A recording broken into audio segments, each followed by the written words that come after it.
Friends, आज मौर्य साम्राज्य के बारे में जानते हैं। पिछले लेक्चर में हमने देखा कि किस तरह ABCD आया था, यानी अलेक्जेंडर आया था जो ब्यास नदी से लौटा था। अलेक्जेंडर ब्यास नदी से लौटते वक्त अपना गवर्नर सेल्यूकस निकेटर छोड़ गया था, उसके साथ कुछ सेना कर्मी भी मान सकते हैं वो छोड़ गया था।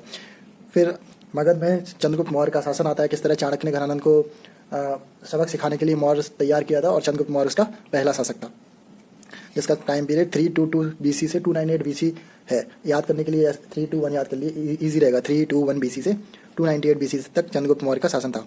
उससे पहले क्वेश्चन ये आता है कि मौर्य लोग थे कौन। ब्राह्मण साहित्य पुराणों में मुद्रा राक्षस जो विशाख दत्त ने लिखी है उन्हें शूद्र बताया था। उन्होंने शूद्र क्यों बताया था, आप देखिए। चंद्रगुप्त मौर्य के बाद आएगा बिंदुसार और बिंदुसार के बाद आएगा सम्राट अशोक। जब जाहिर है कि सम्राट अशोक ने हर तरह से बुद्धिज्म को फॉलो किया था, धर्म को ना मान के धर्म को माना था, तो कहीं ना कहीं इन लोगों का बिजनेस, ब्राह्मण का बिजनेस डाउन हो रहा था।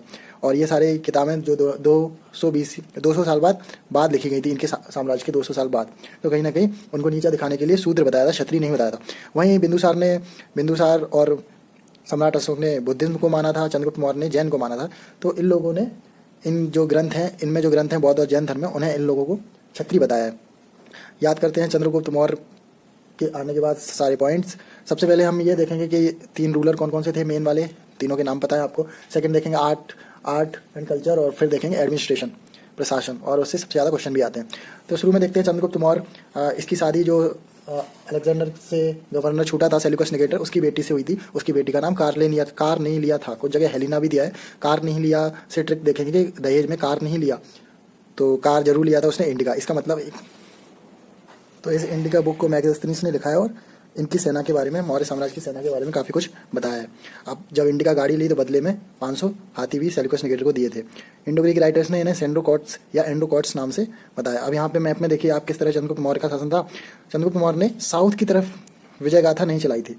उन्होंने ऊपर से हिमालय जीत लिया था, ईस्ट में बंगाल तक पहुँच गए थे, और वेस्ट में हिंदुकुश वैली, ये अफगानिस्तान की ईस्ट साइड है और अफगानिस्तान और पाकिस्तान के बीच में पड़ती है हिंदुकुश वैली। लेकिन साउथ के अभियान उनके बेटे बिंदुसार ने चलाई थी, ये आप मैप में देख लीजिए।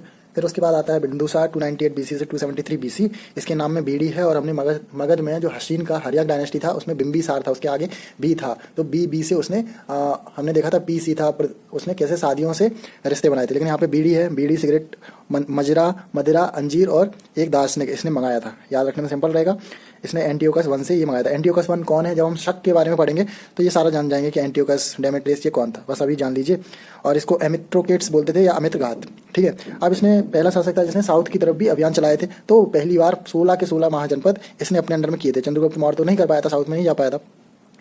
तो बौद्ध विज्ञान तारानाथ ने इसे 16 राज्यों का विजेता बताया। मैं ऐसा इसलिए बोल रहा हूँ कि अभी पढ़ने के बाद तो सिंपली याद रहेगा कि 16 राज्यों का विजेता किसे बताया गया है, लेकिन सारा कुछ पढ़ने के बाद कंफ्यूजन होती है ऑप्शन को देख के। इसलिए मैं बोल रहा हूँ कि बिंदुसार ने ही साउथ की तरफ अभियान चलाया था, वहाँ से ही उसे 16 राज्यों का विजेता बताया गया है। जैन ग्रंथ में उसे सिंहसैन कहा गया है।